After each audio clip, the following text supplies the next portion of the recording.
I look forward, I'll first answer your first question, then I'll go to your second. I look forward to meeting with Jamie Dimon and meeting with anyone who is concerned about the future of our city and is invested in the vitality of that same city.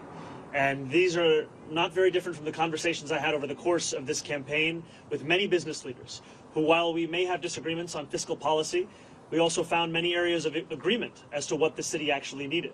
And I think it is critically important that we start to embody a style of leadership that does not demand agreement across every single issue in order to even have a conversation.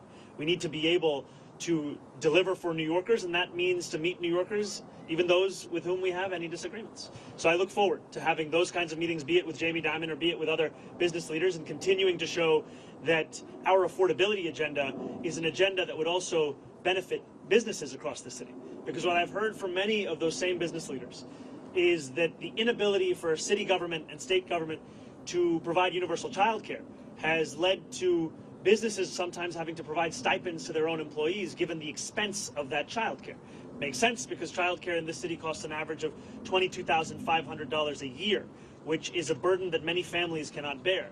And I also look forward to streamlining the regulations within city government. I'm someone who believes deeply in the public sector, believes deeply in public regulation, and I also believe if I cannot give you an answer as to why a regulation exists, then it likely doesn't have a good reason to exist any longer.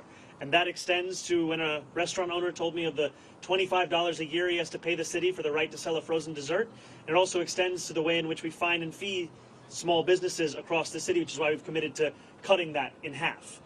And I have not spoken to Jonathan Greenblatt. I take the issue of anti-Semitism incredibly seriously.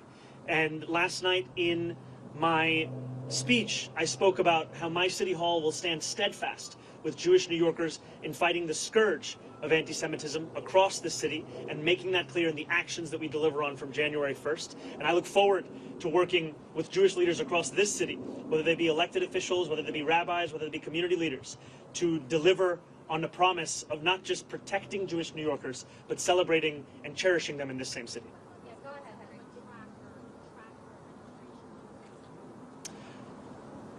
I think that anyone is free to catalog the actions of our administration. I have some doubts in Jonathan's ability to do so honestly, given that he previously said I had not visited any synagogues, only to have to correct himself.